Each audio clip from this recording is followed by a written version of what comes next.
Hey friends, Jimmy here, Last Days Awakening. I'm in a little bit different location. I'm not in my underground bunker, my basement office, however you want to call it. We are a few days away to, get away from everything and take a breather, relax a little bit. We love the state parks in Missouri, so we are down at one of those parks where I can do some trout fishing and my wife can bird watch, and we can sit back and relax and read and study and just chill for a little bit. Even brought Artie the wonder dog. Hey Artie, are you listening? No, he is sound asleep. He loves the quiet too. Kind of wears him out. Anyway, tell you what's going through my mind right now, and you can do some study on it. See, Jesus makes a really powerful statement. In fact, he makes two statements. One of those is that it would be as it was in the days of Noah, before pre-coming of the Son of Man. Now, we know coming of the Son of Man is a reference to his coming back to the planet to judge the nations and to rescue/redeem Israel. And it would be as it was in the days of Noah before that happens. And I believe that means right up to the time of the day of the Lord. The day of the Lord is a period of time. Now, we've discussed that before too, and some would argue, but that's okay. Argue away. That's fine. Discussion's good.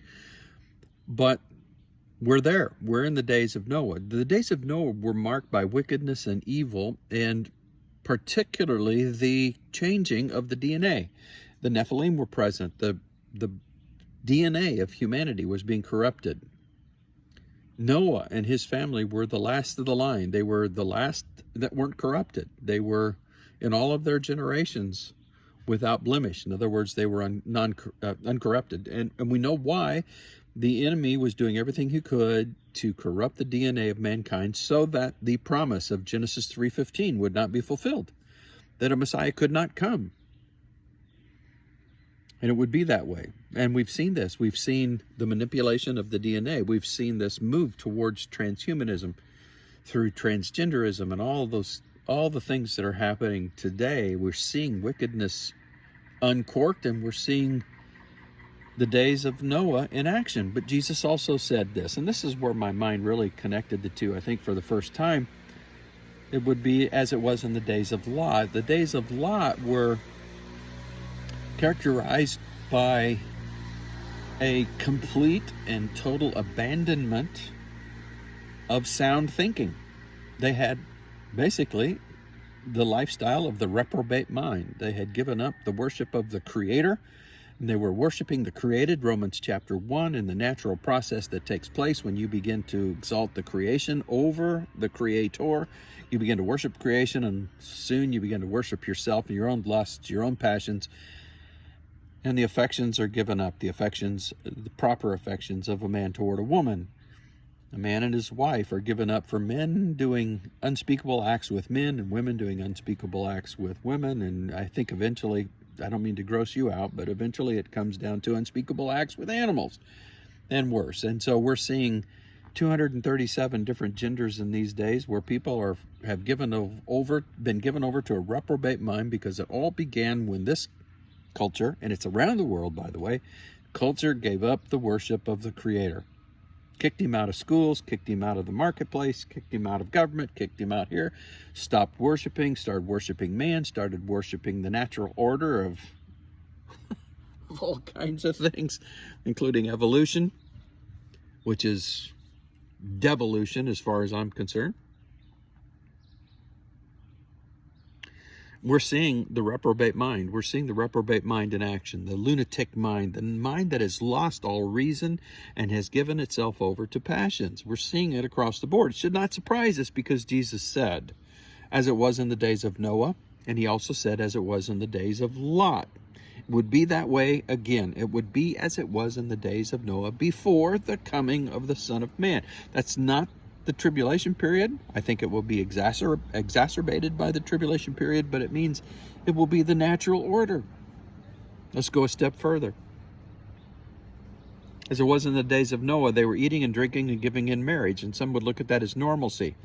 But if you go back and you study Jewish lore, all the way even into Enoch, and I'm not going to make a case that Enoch should be in the Bible, that's not my point, but in Jewish lore, in mythology, which comes from grains of truth, and even from the book of Enoch and other places, we see that eating and drinking and giving in marriage had nothing to do with normalcy. It was eating and drinking, eating flesh, drinking blood, and taking, raping, whatever. And that's the way it was in the days of Noah, when the Lord destroyed the world. Wickedness was everywhere. It was always on people's minds. It was, every thought was wicked. Everything was wicked. And the DNA was corrupted. And God said, no more. Destroyed the world by flood. Promised never to do it again, gave the rainbow. The rainbow's been usurped. We know that. And you can get all bent out of shape that they're using the rainbow.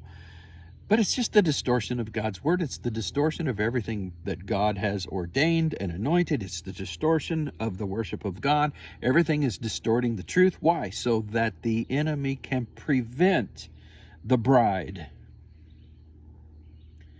And when the bride is taken, he couldn't prevent the bride, and he can't prevent the bride from being taken. So let's destroy as much of humanity as can possibly be accomplished in his own demise, because he knows enough that he knows his time is short, so he's filled with wrath. Is he self-deceived? Yes. But we are awake. We see these things happening, and so don't be surprised. Understand the culture is dying, if not dead already. And around the world, all of the cultures are experiencing the same death because man has given up the worship of God. Doesn't mean there aren't believers. Doesn't mean the church doesn't exist, because the Lord said he would build his church on that rock, even in front of the gates of hell, the grotto of Pan. I mean, you can go back and study that. Wasn't Peter he was talking about building the church on? He was building the church on the very place where the enemy made his incursion, and those angels took on human form. They left their proper habitation, took on human form, took wives to themselves. They committed this dastardly thing. And the Lord said, I'll build my church even here, where it happened, Mount Hermon. So much study there, and here I am on vacation trying to give a video. But I want to encourage you. I want to encourage you that we still have a mission to do. We still have a job to do. I know we're all watching. We're all desirous of the trumpet to sound. We're all desirous of the great escape. We're all desirous of that moment when the Lord catches his bride away. But we have a mission to do until it happens. Keep doing your mission. Keep standing strong. Keep telling people about Jesus. Keep doing what you're supposed to do. The Lord will take care of the rest. Okay? I hope that helps. I hope that encourages you. This is a short video. I cut my hair short so I could do some fishing, and this is a short video as a result of short hair, I guess. Love you all.